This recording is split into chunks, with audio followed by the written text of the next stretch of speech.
qu'on appelle aussi ménagères de la fin du 19e siècle, d'un style un petit peu inspiré du 18e siècle, comme on appréciait à l'époque. Je sais que l'ensemble pèse 2,5 kg, donc on peut l'évaluer à environ 4 à 5 000 francs. Voilà, alors il faut savoir que toutes les argenteries n'ont pas la même valeur et qu'il y a des critères à connaître, il y a certaines choses à savoir, donc la dame va nous dire ce qu'il faut savoir. Les 4 critères qui font la valeur d'un couvert d'argent, d'un ensemble de couverts d'argent, c'est d'abord bien sûr le fait qu'il soit en argent. Alors pour ça, il faut bien regarder le poinçon. Le poinçon officiel français depuis 1838 et jusqu'à nos jours, c'est une tête de Minerve qui est inscrite dans un petit cadre carré avec des pans coupés.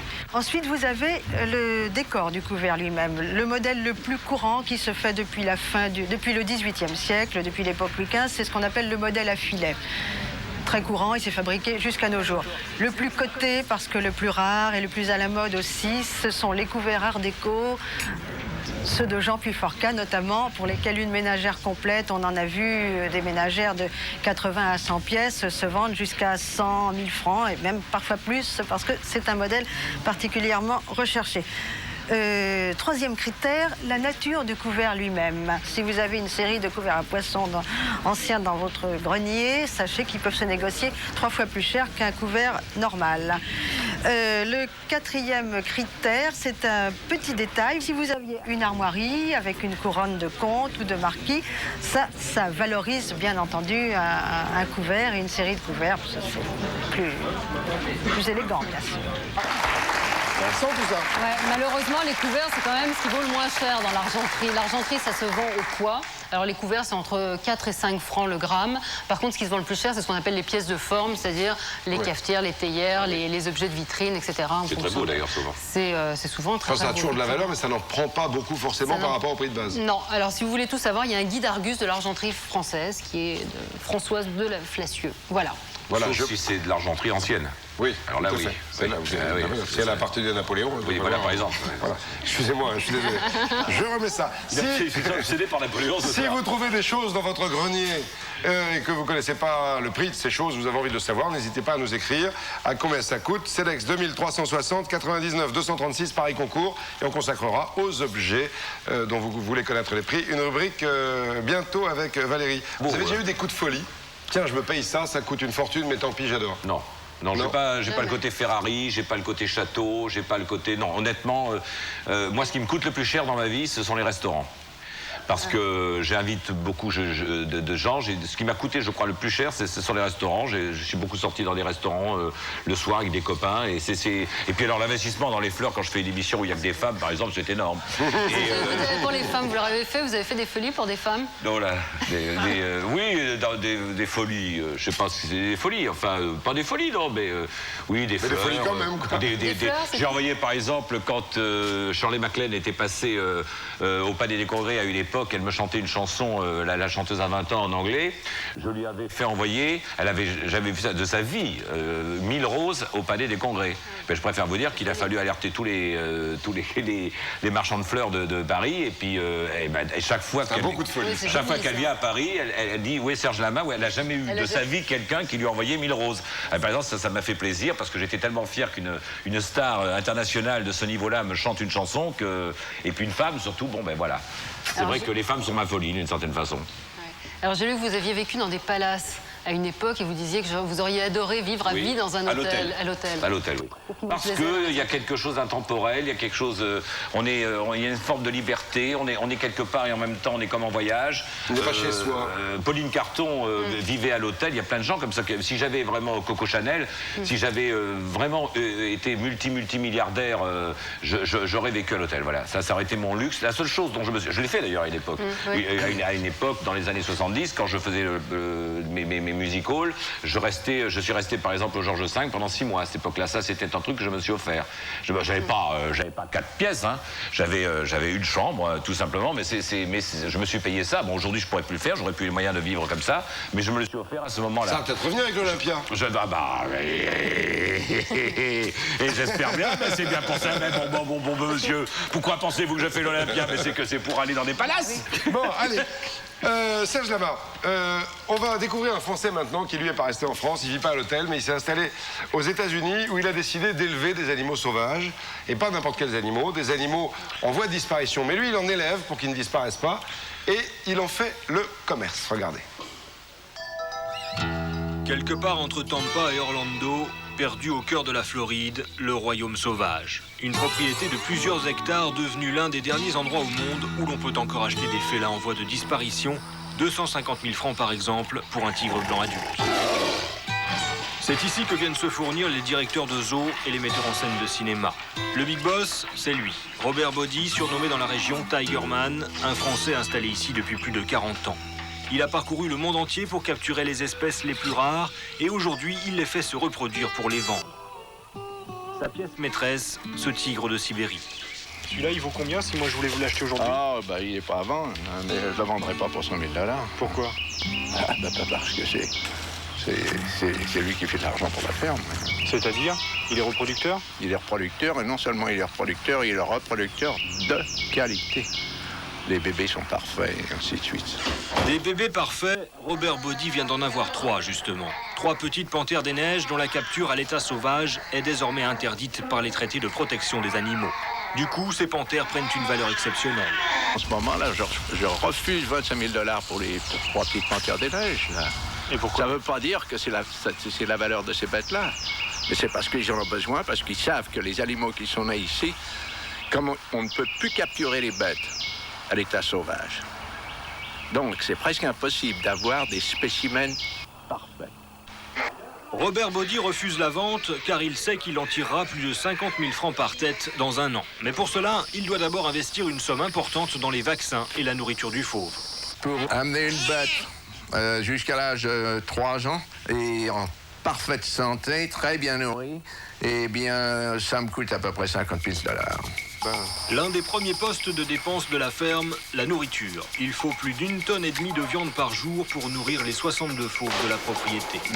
Mais très souvent, les fermiers de la région font appel à Tigerman pour les débarrasser d'un animal trop vieux ou blessé.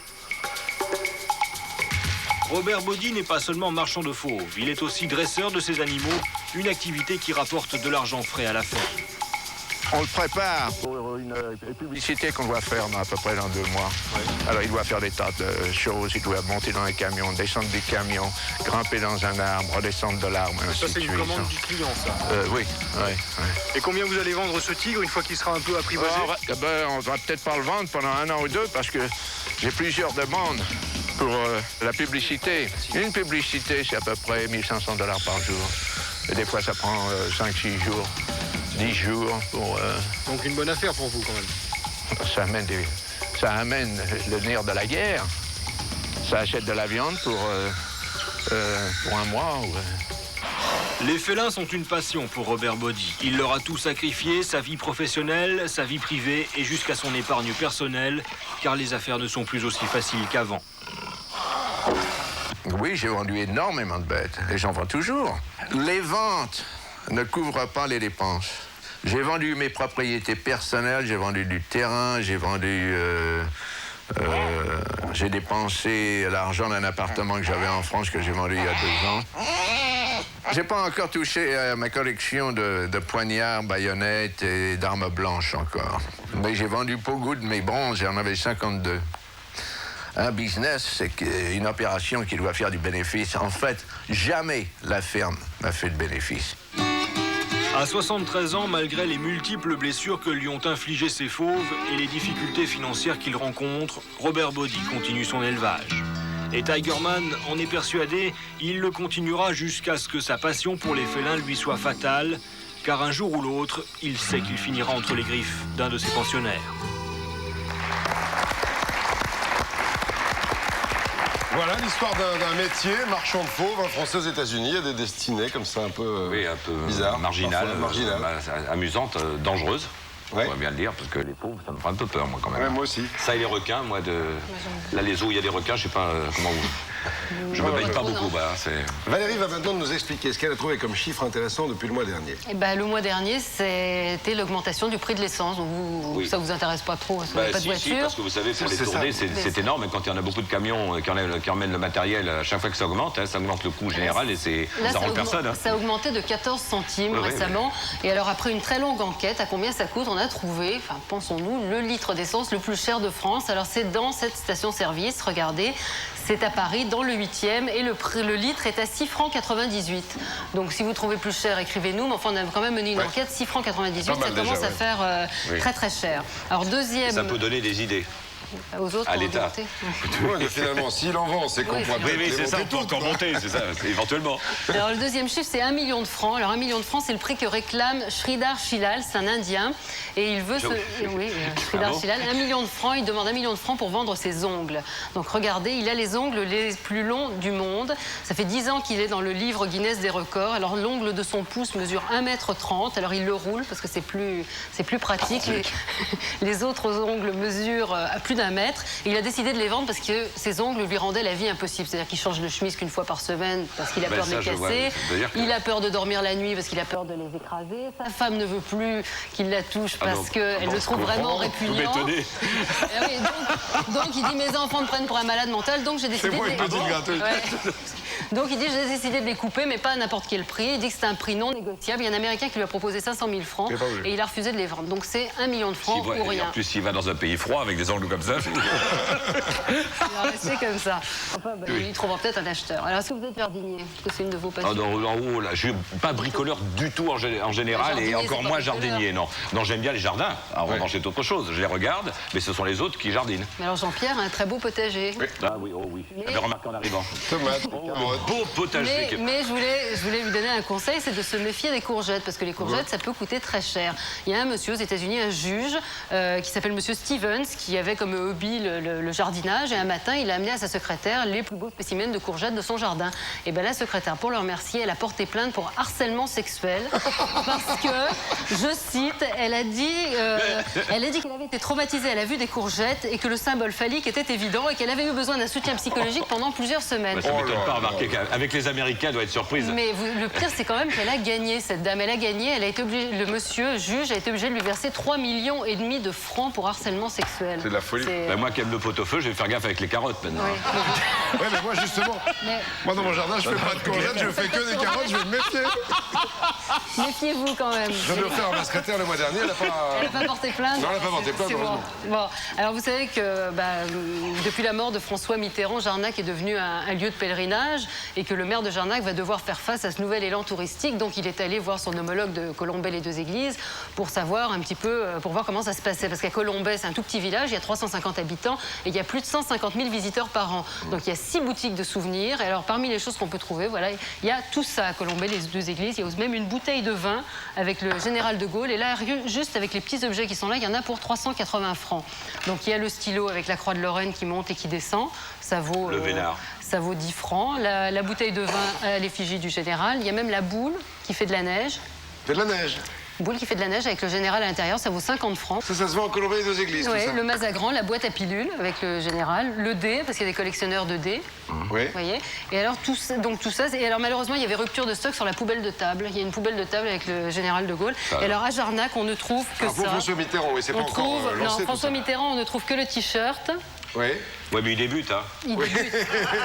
Moi, mon début dans et quelques l'écharpe. années. Alors justement, on ira vérifier. C'est pas des écharpes de Blondel, ça? Non, c'est l'écharpe de François Mitterrand. Donc ça, c'est ce qu'on trouve à Jarnac pour l'instant. Et malheureusement, le maire de Jarnac a dit qu'il voulait pas que ça se transforme trop. Je crois qu'il n'y peut pas grand-chose. C'est ce qu'il a dit, il n'a n'a pas le choix. Il ne peut pas interdire qu'on fasse des boules avec François Mitterrand. Donc on ira vérifier. Avec de la neige aussi ou d'autres trucs On verra. Pour l'instant, il n'y a rien. Et puis parmi les livres interdits depuis 10 ans, on en a retrouvé 2 qu'on peut trouver aussi et qui ont une cote énorme. C'est Tintin et l'alcool qui a été interdit, retiré de la vente, qui se vend 6 000 francs. et celui-ci, le livre blanc sur la répression en Algérie, qui se vend 2000 francs au marché noir. Donc ce sont des livres interdits. Vous voyez que ça marche quand même.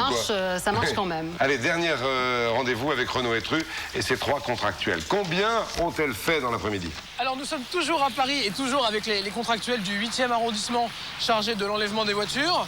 Alors on va aller faire un dernier point avec elles pour savoir finalement quelle somme devront payer les automobilistes qui sont passés entre leurs mains. On y va tout de suite.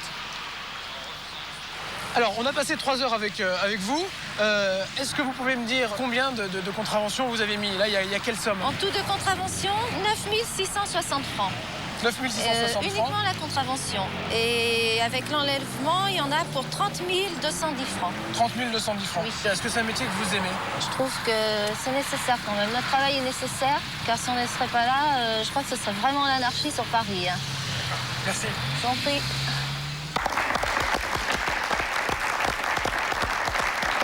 Bon, on peut les remercier, ces contractuels, d'avoir accepté que nous tournions cette séquence avec elles. C'est intéressant de savoir combien mettaient de PV dans l'après-midi. 30 000 francs. C'est pas mal, hein. Je vous rappelle que si vous avez bien regardé l'émission, vous pouvez gagner un compte épargne sur lequel nous verserons 10 000 francs en appelant dès maintenant le 3615 code TF1 sur le Minitel. Et il y a un autre compte épargne sur le téléphone 36 68 40 01. Le mois dernier, les gagnants, sur le Minitel, c'était Madame Sandrine Bunel de Gassé, dans l'Orne. Et sur le téléphone, c'était Daniel Aubert de Sifour, dans le Var.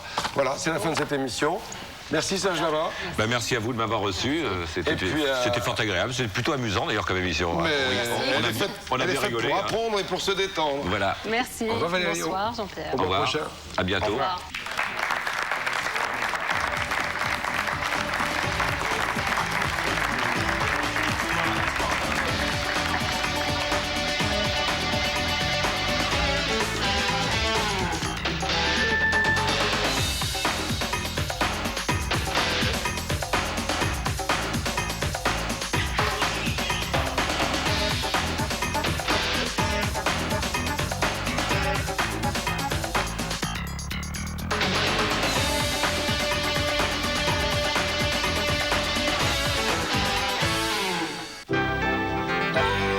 L'aventure vous sourit, répondez-lui.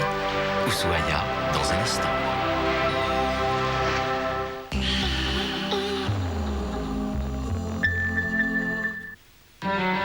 C'est le rétinol qui aide la nature à se régénérer. Et c'est Rétinol Nature d'Yves Rocher qui réactive les défenses anti-âge de votre peau. Rétinol Nature d'Yves Rocher, la science de la beauté par les plantes. Fruit d'or contient des éléments essentiels dont votre corps a besoin. Alors, vive le plaisir et toc. Et maintenant, Fruit d'or est dans sa nouvelle barquette. Je viens de prendre un crédit. Quoi? Tu comptes pas sur moi pour rembourser tes dettes. Chez les Buchevin, on n'a jamais emprunté un centime.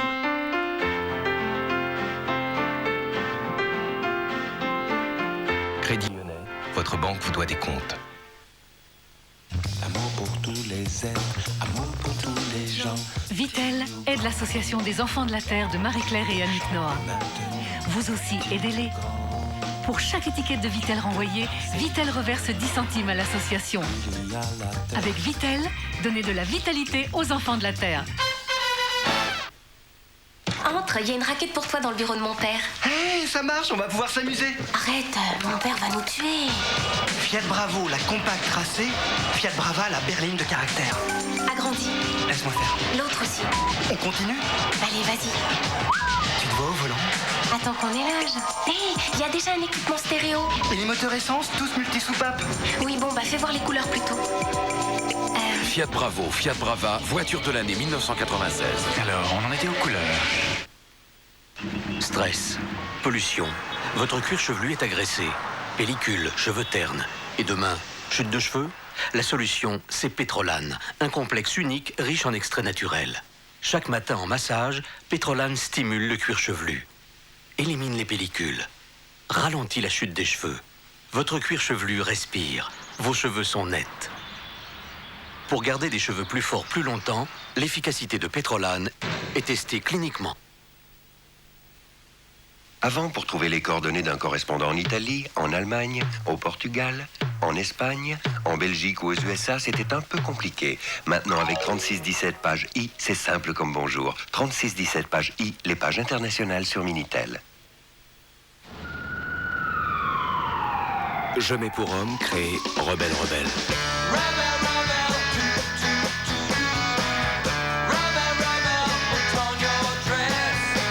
Rebelle Rebelle, parfum d'homme.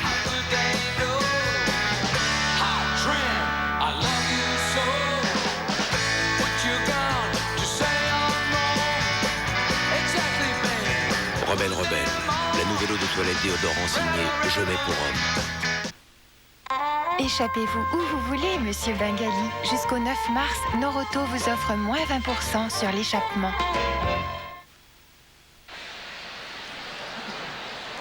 Yo